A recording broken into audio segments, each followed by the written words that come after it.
इतने सारे कंपटीशन में सब लोग एक से बढ़कर एक है, सब बहुत स्पीड से प्रोग्रेस कर रहे हैं। ऐसे कंपटीशन में तुम उनसे भी तेज कैसे प्रोग्रेस कर सकते हो? इसका सॉल्यूशन, इसका जवाब इतना सिंपल है और इतना इजी टू अप्लाई है, तभी भी आज तक तुम्हें किसी ने नहीं बताया। मैं बताऊंगा। एंड तक ये वीडियो देखना, मैं गारंटी देता हूँ कि तुम इस वीडियो से कुछ तो वैल्यूएबल लेके जाओगे जिससे तुम्हारी जिंदगी बदलेगी। By the way, I am Kritesh, supporting the old and empowering the youth. Channel को सब्सक्राइब कर लो सब लोग। जिंदगी कैसे बदलते हैं ये मैं सिखाता हूँ इस चैनल पे।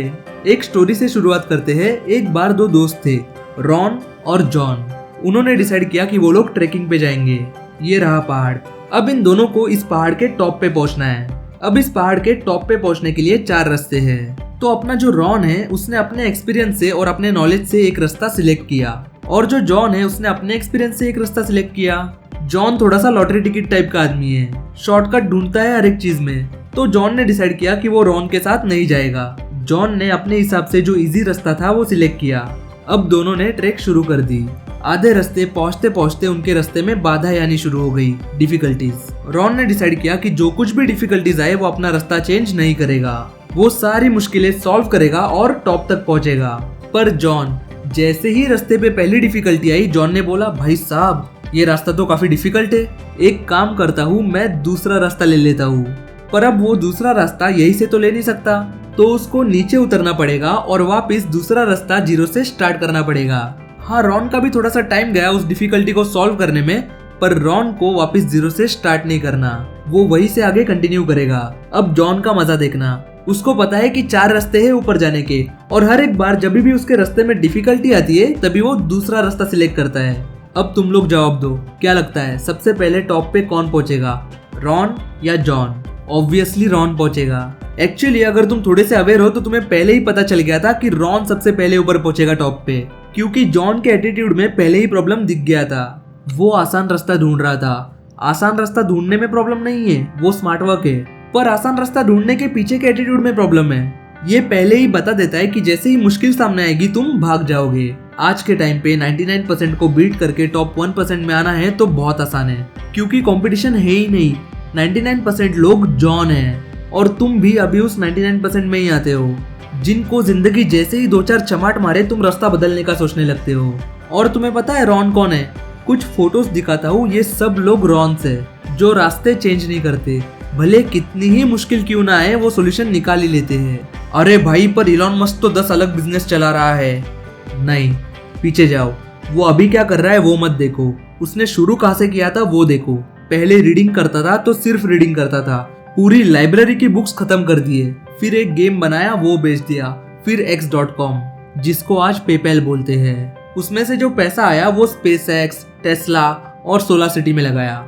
उसमें भी मोस्ट ऑफ फोकस पहले स्पेसएक्स पे था। One thing at a time, one thing at a time, one thing at a time. Steve jobs को जब अपने ही कंपनी से निकाल दिया था तभी उसने जाते जाते बोला था कि ये कंपनी डूबने वाली है, क्योंकि किसी के पास वो विजन ही नहीं था जो स्टीव जॉब्स के पास था। और वैसा ही हुआ, जब कंपनी डूबने ही वाली थी तभी स्टीव जॉब्स को वापस बोर्ड पे लाया, और सबसे पहली चीज उसने क्या की, सारी भीड़ कम कर दी। और जैसे रॉन ने अपना फोकस एक रास्ते पे रखा था, वैसे ही स्टीव जॉब्स 3-4 प्रोडक्ट्स पे आ गया। उसके पहले एप्पल क्या क्या धंधे कर रहा था, प्रिंटर बना रहा था और बहुत सारी चीजें। द रियल कीज, अगर तुम्हें इस कंपटीशन में 99% को बीट करके उनसे तेज प्रोग्रेस करना है, तो पहली बात तो ये कि कोई कंपटीशन नहीं है, ये दुनिया जॉन से भरी है। जैसे ही मुश्किल आए ये रास्ता चेंज करते हैं। और दूसरी बात ये है कि अगर सबसे तेज प्रोग्रेस करना है तो कोई एक चीज पकड़ो और दिल जान लगा दो उस पे। कितनी भी मुश्किलें आए वो चीज ड्रॉप नहीं करना, सॉल्यूशन निकल आएगा। मिस्टर बीस्ट पहले 5 साल क्या कर रहा था यूट्यूब पे जाके देखो। एक एक्सपेरिमेंट हुआ था 1986 में, रोबोट चिकन एक्सपेरिमेंट। एक रोबोट को फ्लैट सरफेस पे फ्रीली छोड़ दिया गया, तो वो कहीं भी मूव कर रहा था रैंडमली। उसके मूवमेंट्स नोट करने के बाद एक न्यूली हैच्ड चिकन का बेबी था, उसने अपने माँ को अभी तक नहीं देखा था। तो बेबी चिकन्स में एक टेंडेंसी होती है कि जिस चीज को वो पैदा होने के बाद सबसे पहले देखते हैं वो उसको अपनी माँ मानते हैं।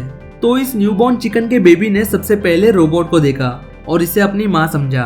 फिर कुछ टाइम बाद उस रोबोट के साथ रहने के बाद उस चिकन के बच्चे को एक ट्रांसपेरेंट केज में रखा गया, जहाँ से वो उस रोबोट को देख तो सकता था पर वो उसके पास नहीं जा सकता था। सरप्राइजिंगली कुछ टाइम बाद ये नोटिस किया कि वो जो रोबोट है जो रैंडमली कहीं भी घूम रहा था, वो एक टाइम बाद उस चिकन के बच्चे के आसपास घूमने लगा।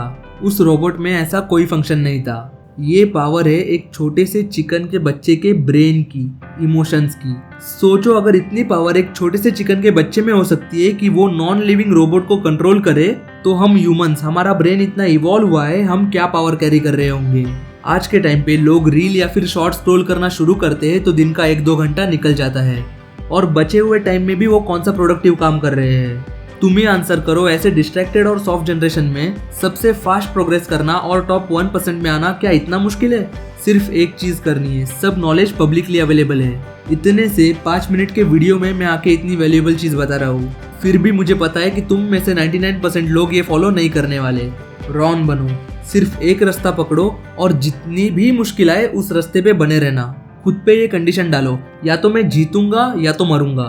फेलियर जैसी कोई चीज नहीं होती, या तो तू फोकस्ड है या फिर तू 10 जगह पे मुंह मार रहा है। अगर कोई चीज काम नहीं कर रही तो अलग अलग सॉल्यूशंस निकालो, दुनिया से कट ऑफ हो जाओ, सॉलिट्यूड में जाके काम करो।